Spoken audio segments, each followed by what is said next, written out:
ধ্বনি বটবৃক্ষের মতো আগলে রেখে পড়তে থাকেন যিনি। এখন আমার বাবা কবি দেবলিনা চ্যাটার্জি লেখা বাবার সংজ্ঞা।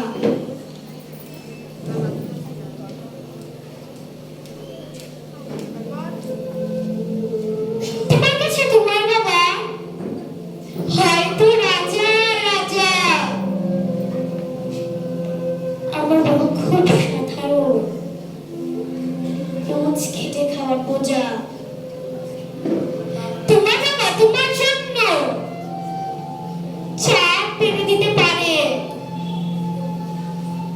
আমার বাবা তো হতদরিদ্র, খালি হাতে ঘরে ফেরে। তোমাদের বাবা খুব ফিটফাট, গায়ে স্যুট, হাতে ঘড়ি। জানো তো আমার বাবাটা ভীষণ গোছালো, মুখ ধরা বাঁকা দাড়ি।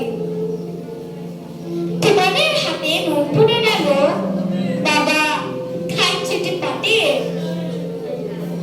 আমি তো দারুণ রান্না করি, তবে বাবা বলে মোটামুটি। তোমাদের জন্মদিনে বাবা দামি উপহার দেয়, আমার বাবাটা এত আনবো না, দিনটা ভুলে যায়। তোমার বাবা রাখতেই পারে তোমার ভীষণ সুখে, আমার বাবা চেষ্টা করে আগলে রাখতে বুকে। হতে পারে তুমি রাজকন্যা, আমি হয়তো বা দাসী, তবু দিন শেষে আমি আমার বাবাকে ঠিক ততটাই ভালোবাসি। তোমার বাবার সাথে যে সংখ্যাটা দাও সারা ফেসবুক জুড়ে, ওই চিরাচরিত বাবার উপর না আমার বড় বিরক্ত করে। আমার বাবা তোমাদের করা ব্যাখ্যার মতো নয়, তাই ওগুলো দেখে নিজের উপরে বড় অভিমান হয়। তোমাদের বাবা নিজে না খেয়ে তোমাদের মুখে ধরে, সেই দিকে আমার জন্য তুলে রাখা লিচু বাবা খেয়ে নেয় চুরি করে। বুঝেই না এত সব কথা, বড্ড সরু জানো। তাই তো আমার জটিল সমাজে এসব বেমানানো। শাসন যদিও করে না তেমন, তবে হ্যাঁ খুদ ধরে।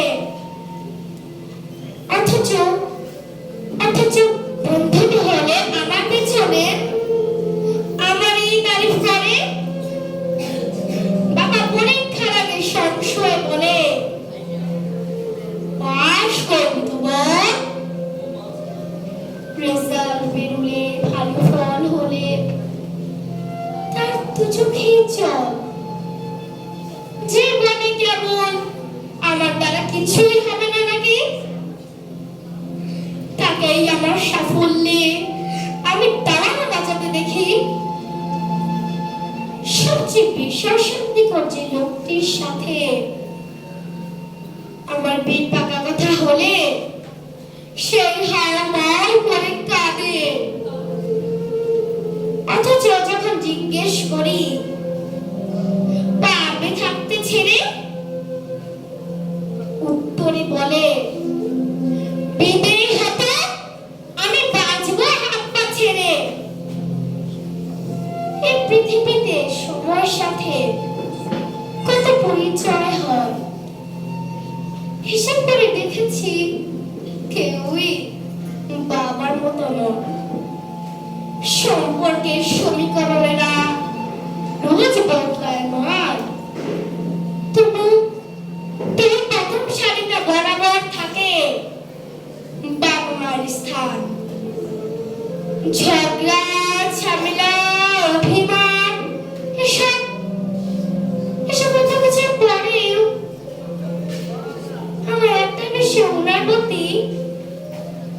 দুর্বল করে বড়।